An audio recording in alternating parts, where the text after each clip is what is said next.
Hello, hello, my friends. AmyR here with Prairie Paper and Ink. Welcome back to my face and my card making space.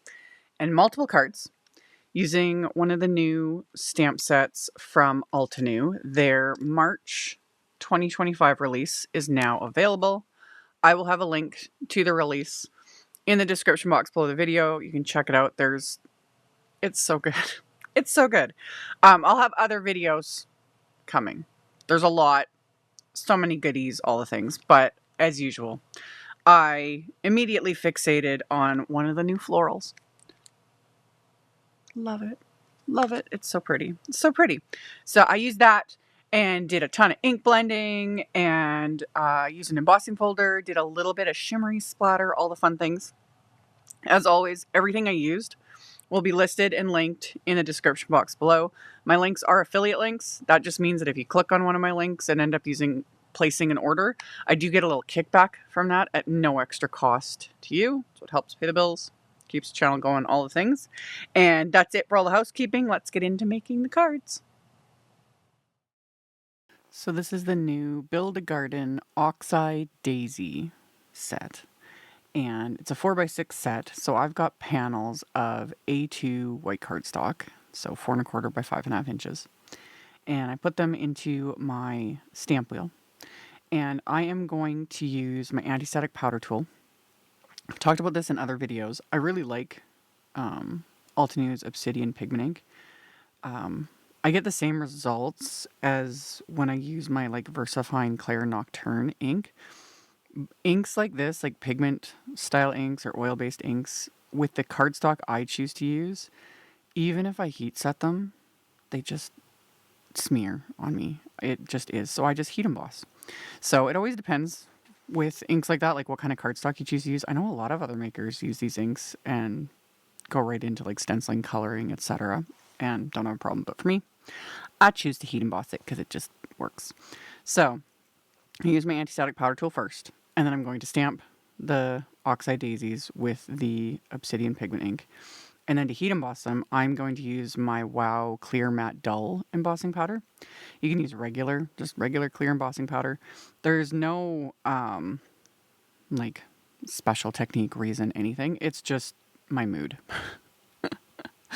The only difference is when you use the Clear Matte Dull embossing powder like this, you can't really tell that it's embossed. It just looks matte because that's how the powder works. And if you use regular clear embossing powder, it'll have that little bit of a shiny finish. So it's literally just whatever mood I'm in. So for these, I just decided that's what I was going to use this time. So I'd stamp the image, coat it with the embossing powder, and then I was just setting them all aside till I had all of them stamped. I grabbed like a stack of panels to do this because I was like, I love this set. This is a big floral, and yet it's not monster size like some of the others, which you guys know. I love big florals. I love big florals, and I cannot lie. Anyway, I stamped all the panels, coated everything with the matte dull embossing powder, and then melted with my heat tool. With this specific embossing powder, if you've never used it before, when you melt it, as it's melting and it's like hot, it's shiny. The second, I can't even show it on camera because it happens really quickly, but the second it cools off, which is very quickly, it goes matte. It's neat. And like I've always said, heat embossing will never be not fun for me, even after over 20 years of making cards. I still love when embossing powder melts. It's like, ooh, exciting.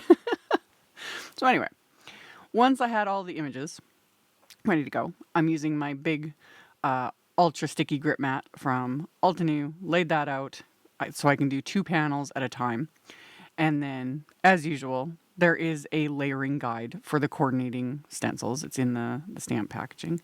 With one like this, it is really very simple. But regardless, I always love the layering guide, especially the first time you go to use it. It's like, okay, this makes sense. This goes here, this does this, da-da-da-da.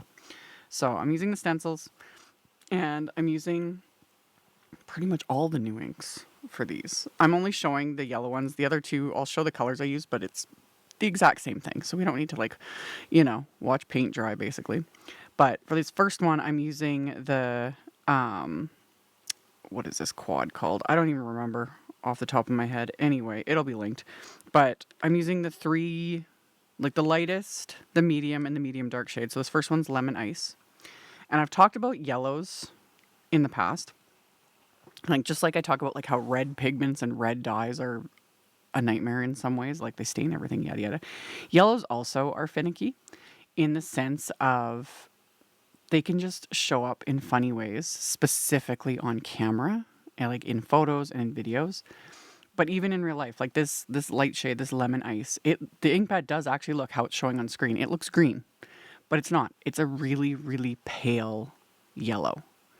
Like, just really super pretty. But when you open it and you look at the ink pad, it's like, oh, what is it?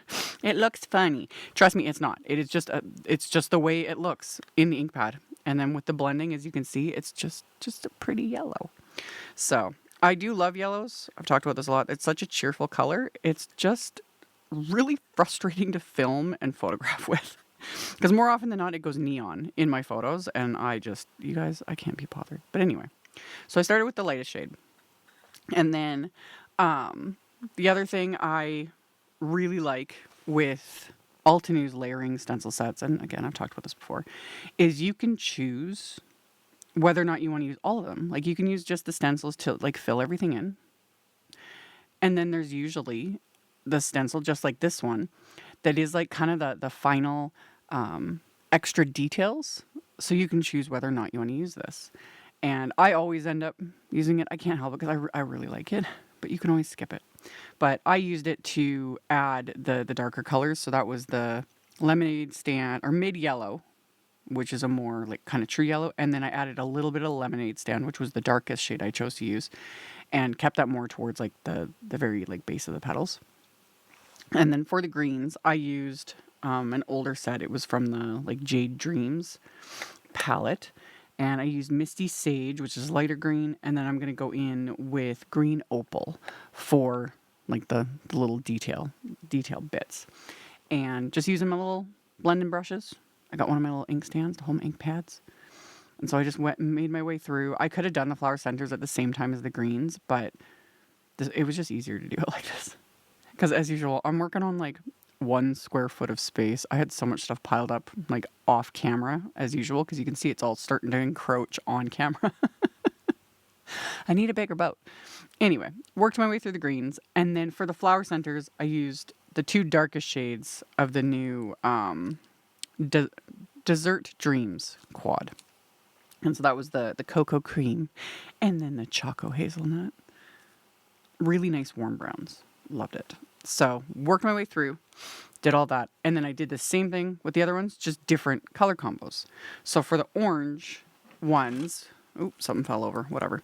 I used the Tropical Tango quad and the 3 shades of orange ink. So Peachy Keen, Mandarin Burst, and Tangerine Dream. And I really like how these ones turned out. I don't often gravitate towards orange, but it's so pretty. It's so pretty. And then the blues, same thing. For whatever reason, I don't use blue that often. So I made a point of using it. So I used the Blueberry, the Blue Horizon, and the Ride the Wave. And again, I was like, oh, these are they just made me happy, And again, if I had more hours in the day, I would have stamped more and done like some pink ones and some purple ones. We could have done a whole rainbow of these. It would have looked fabulous. But I stuck with all these panels because this was enough to make several cards. And then I took the coordinating dies, ran all of this through my die cut machine to die cut all of these. And then I grabbed more panels of cardstock, or just scraps cardstock. I die cut some scraps of white cardstock and black cardstock using the new Scripted Sentiments die set. And I stacked 2 layers of the white cardstock. And then I'm going to adhere that to the outlines that I die cut from just black cardstock. And so just having the 2 layers just gives it that little extra bit of dimension, If I'd done vellum for the outlines, I would have done like I've shown in tons of previous videos and die cut a 3rd layer of the word and adhered it to the back of the vellum. But because I did all this with cardstock, there was no need for that. So I adhered all those together. And then I grabbed panels of A2 white cardstock again. And I'm going to run these through the machine with the Royal Brocade embossing folder. I like this. I like this embossing folder a lot. I was like, oh, just looking at the packaging, I was like, okay, this is nice, But then once I actually run it through, I was like, oh, and it's subtle. Like, it's not super, super dimensional. And both sides, even the like back of this is really nice. I was like, oh man. So anyway, I ran that through, and with my Anna Griffin Empress machine and Altenew's embossing folders, one cutting plate, the folder in the cardstock, and then the magnetic shim is what I use to run it through, and perfection. So after I did all that, I grabbed my card bases, which are top folding A2 white note cards, so 4 1/4 by 5.5 inches, and I lined those up in the stamp wheel, and I lined up the big floral stamp, and I'm going to stamp that onto the insides of all the card bases with the lightest shade of each of those quads of ink. So the first one's Lemon Ice, which again, it doesn't really show up on camera or in pictures because it is just a pale yellow, but you can see it in real life. And I decided to just stamp the flowers and not stamp any other sentiments. Just cuz. So, stamp that one, wiped off the stamp, remove the card base, go on to the next one, just repetitive. So I used the Peachy Keen for this one. And you can see it, of course, much better. And then for the blue, of course, was the blueberry. So just light little shades. And it just ties it all together. Because you guys know, I can't have the insides of my cards naked. They need to have something. So inked that up, stamped it. Once I've got all the insides of the card stamped, I then adhered the embossed panel to the card front with just my craft tacky glue. So got that adhered into place, repeated that on the other card bases. And then the florals, I just did different arrangements for each card. So for this yellow one, I just kind of put them both sort of on an angle and also adhered them. You could build up dimension and, adhere these with foam tape. I've done that in other videos as well. But for these, I just decided to adhere them just as is. So adhered them, and then you just flip it over and trim off all the bits hanging off the edges with scissors and wipe off all the glue that I get absolutely everywhere. And then repeat for the other two cards. And then to do my splatter, I bought this bottle. This is Altenew's Iridescent Shimmery Spray. I bought this months ago and forgot about it. And then I ordered a second bottle because I forgot about it. So I have 2 bottles of this, but it's shimmery. So I'm going to end up using it all up because you guys know I love my shimmer. So I just shook it up really, really well. And rather than spray it, I just dipped my paintbrush in there and splattered it. So it's very subtle, which I know y'all are like, what's wrong with you? You do like 15 types of splatter and black splatter. I almost did black splatter too. It would have looked great, but I stuck with the shimmer splatter and kept it a little more subtle for once. I'm okay. Everything's okay. It's all okay. So I also, just off camera, because I thought I was filming, but I guess I wasn't. I white heat embossed some of the little sub-sentiments from the stamp set. And then there's little like rectangle wafer dies, like little sentiment strip dies in the coordinating die set for those, which is perfect. So I'd white heat emboss the sentiments and then die cut them. And then just die cut scraps of the black cardstock to adhere right behind it to, again, just build up a little bit of dimension. And then adhered all the sentiments down, again, with just craft tacky glue. All these cards, they've got like depth and dimension to them, but there's no actual bulk. Like they're pretty flat. So that's always fun sometimes too. So adhered all the sentiments into place with the craft tacky glue.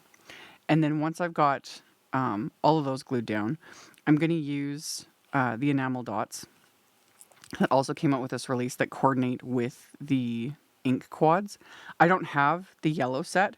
I've just got the Tropical Tango, the Desert Dreams, and the Marine Life. So I use the Desert Dreams, like the brown ones, on the yellow daisy card. It just works. So these are all self-adhesive. So you just pick them up, plop them down.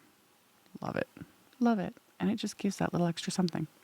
So put the blue ones with the blue daisies. I'm going to put the orange ones with the orange daisies. And just kind of, sprinkle a few of these as my final little embellishment. So once I've got all these little guys popped into place, I got the Tropical Tango ones on. And then finally, like I said, the Desert Dreams. So I just used the 2 darkest shades and one of the lighter ones, but because those are the same browns that I use for the little flower centers, so they still go with everything. So pop those into place, and that finished off the cards. So I'll tilt them in the light so you can see the bit of shimmery splatter going on. But like I said, it's very like subtle. I like that, you know? We got a bit of texture, and then yeah, these pretty daisies. I love them. They're so fun. This would be another really fun set to watercolor, you know, or to use markers with. You don't always have to use the layering stencils in that, but there is something therapeutic. I don't know what it is, but I love just sitting and stenciling. I kind of shut my brain off and have like music going or, you know, Netflix, whatever, and just do my thing. So, like I mentioned in the intro, I'll have links to all the things in the description box below the video, so you can check them out if you're interested. And then I have more videos coming, so just stay tuned. Thank you all so much for hanging out with me, for thumbs upping, commenting, subscribe if you haven't. I would love to have you. And I will be seeing you all very soon in the next video. Bye.